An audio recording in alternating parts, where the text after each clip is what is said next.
Se você vai fazer o exame 43 do OAB e está buscando uma forma eficiente de passar na primeira fase, fica aqui comigo que eu vou te ensinar exatamente a estratégia que me fez tirar 66 pontos estudando menos de 3 horas no dia. Ou seja, eu vou te ensinar exatamente o que você deve estudar e o que o OAB ama cobrar nos exames e como você deve estudar isso da forma certa, o que muita gente acaba errando, mas que você não vai errar. Bem, quando eu comecei o meu preparo, eu percebi logo de cara que o OAB nunca conseguiria cobrar 100% do que eu aprendi em 5 anos de faculdade em apenas 80 questões da prova da primeira fase. Então, por mais que a prova fosse difícil, ainda assim existiria esse limite do que ela poderia cobrar. Ou seja, a primeira coisa super importante que você precisa entender é: a OAB precisa selecionar alguns assuntos para criar as 80 questões da prova, mas é óbvio que ela precisa deixar muito conteúdo do seu curso de Direito fora do exame também. E por que entender isso é algo tão importante? Porque a grande maioria das pessoas acha que precisa revisar o curso de Direito inteiro para passar na prova da OAB. E aí acaba fazendo um curso muito extenso e passa o dia todo assistindo aulas longas, estudando um monte de lixo, tem zero chance de cair na prova e infelizmente acaba reprovando lá no exame. Porque primeiro essa pessoa sente que estudou muito,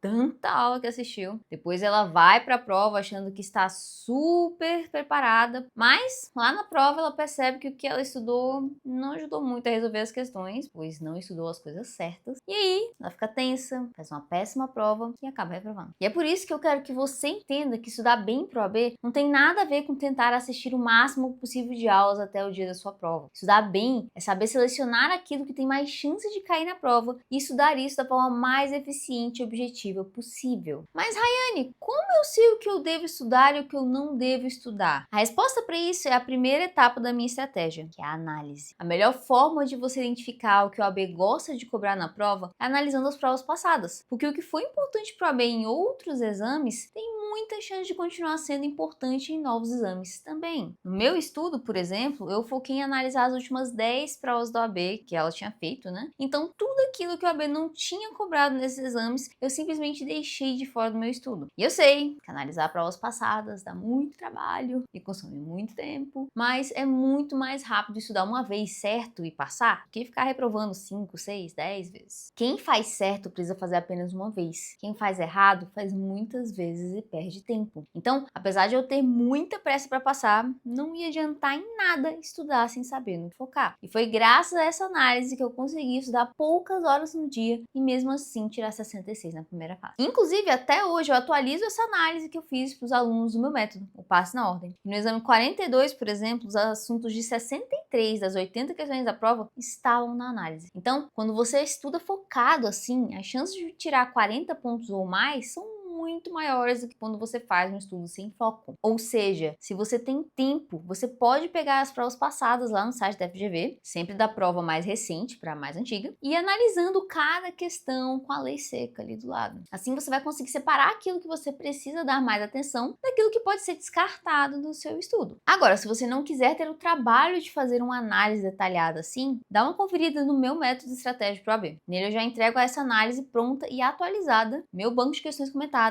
aulas explicando a estratégia de estudo que você precisa seguir e ainda tem a minha mentoria individual por WhatsApp. Bem, depois de saber o que estudar, entra a segunda etapa da estratégia, que é o estudo em si. Muita gente acha que estudar é dar play em alguma aula e assistir até cair no sono. Mas eu nunca vi sentido em um estudo passivo assim, porque você grava muito pouco do que acabou assistindo. Para mim, a melhor forma de aprender é consultando diretamente a letra da lei. Você pode ter acesso tanto em um Vademecum atualizado, ênfase no atualizado, quanto gratuitamente lá no site do Planalto. A lei crua, tipo o que você vê no código, é ótima para o seu estudo, porque ela é a base que o OAB usa para criar as questões da prova. Então, estudando diretamente por ela, você aumenta muito as suas chances de acertar mais questões, porque há muitas alternativas corretas das questões da prova que são cópias literais de algum artigo de lei. Sem falar no ganho de tempo também, porque você consegue cobrir muito mais conteúdo em muito menos tempo do que vendo aulas de 50 minutos ou mais de algum cursinho. Então, faça seu estudo direto lendo a letra da lei. E eu sei que você pode estar pensando que é difícil fazer isso, mas, poxa, a prova do OAB foi inventada para avaliar se você sabe ou não interpretar a lei. Então, querer passar no exame vendo só o link de algum professor sem focar na letra da lei, sem nem tocar nela, é uma ilusão. Entenda isso. A lei é sua amiga e você precisa precisa usar ela no seu estudo, ok? Depois de fazer um estudo ativo, direto pela letra da lei, entra a terceira etapa, que é a prática. A prática com questões é muito importante para você se acostumar com a forma como a OAB cobre os assuntos na prova e também identificar qualquer assunto que você ainda precisa revisar. Mas cuidado! Muita gente acha que praticar com questões da OAB é ler a questão e ver o gabarito logo em seguida ou só ler os comentários em algum banco de questão. Mas praticar de verdade é pegar uma questão e analisar cada um dos itens dando a devida fundamentação do porquê o item está certo ou errado. E isso ocorre antes de você olhar o gabarito ou algum comentário. Fazer isso é super importante porque o OAB adora cobrar os mesmos assuntos com algumas mudanças. Então, se você faz uma boa prática, você evita cair em muitas pegadinhas lá na prova, entendeu? O quarto ponto essencial da estratégia é o treino de execução. Isso é algo que, infelizmente, pouquíssimas pessoas fazem, mas a prova do OAB é extensa, complexa e tem 5 horas de duração. Então, treinar a execução em casa, simulando a situação exata do dia da prova, é super importante para você conseguir executar a prova dentro do tempo que você tem para isso. Isso acontece pois muita gente reprova no OAB porque não conseguiu passar para o papel o que sabia. Então, se você faz esse tipo de treino dentro das 5 horas de prova, você vai conseguir identificar se tem algo que você precisa melhorar